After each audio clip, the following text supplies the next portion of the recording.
Hi, this is Madison from Stories with Madison, and today's Halloween tale is The Halloween Tree by Susan Montanari. The Christmas tree farm bustled with excitement. Carols played as families moved up and down the rows of tall pine trees, exclaiming, "This one is beautiful!" or "That one is perfect!" Looking at the fancy decorated tree at the front, one sapling grumbled, "I don't like lights. I don't like decorations. And I don't like people." As trees disappeared off the lot, the little tree mumbled, "I don't want to be a Christmas tree. I never want to leave this spot."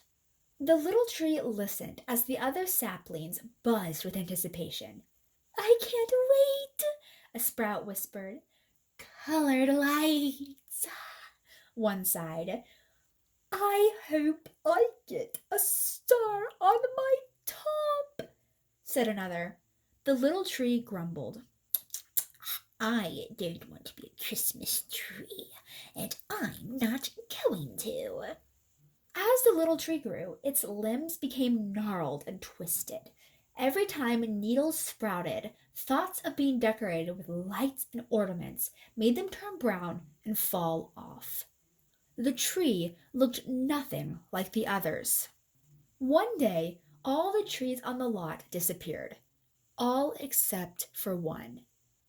Eventually, houses began to appear, and with houses came families. By then, the strange tree had grown tall and broad. Its limbs were twisted and covered with strange knobs. One summer, the tree heard children's voices coming near and scoffed. "Ugh, people. Yikes!" a boy named Ben cried. "That tree looks grumpy." "I like it," his sister Sarah said as she touched a branch. "It's so creepy. I dare you to climb it," their friend Tomas challenged her.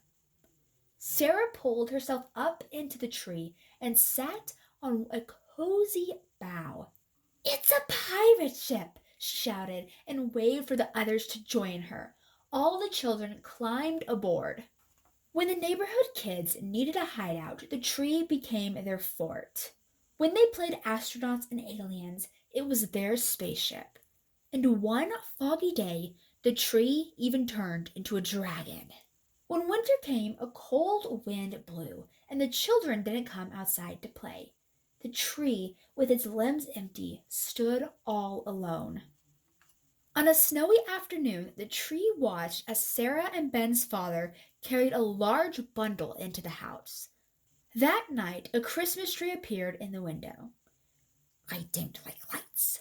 I don't like decorations. And I don't like people," the tree whispered. But it couldn't turn away. The next year, the same thing happened. The kids played in the branches until the snow began to fall. And the tree wished for lights, decorations, and people, things it had never wanted before. One spring, the tree tried to make its needles grow properly, but after years of trying to stop them, they came in looking all wrong. By summer, they had fallen off. A few months later, Sarah and Ben's parents were decorating for Halloween. Their father looked across the yard and said, "That is one horrible old tree." "We should cut it down," their mother agreed. "Not now," the tree thought. "Not now that my limbs are full of happy children." Up in the branches, Sarah whispered, "No, they can't." "We have to save our tree," Tomas cried. "I know what to do," Ben said, and whispered his plan to the other kids. They climbed down and raced away to gather supplies. When they came back, Ben was already up at the tree, wedging a huge jack-o'-lantern in a nook. They all climbed up, and from the tree's branches they hung white and orange lights, cobwebs made from string, rubber spiders, cardboard cats, and bats, ghosts, witches, and skeletons. That night the parents and all the neighbors gathered to admire the tree. The children danced beneath, shouting, "Trick or treat! Trick or treat!" to each other. I guess I was wrong, the tree thought. I do like lights. I do like decorations. And I do like people. I love being a Halloween tree.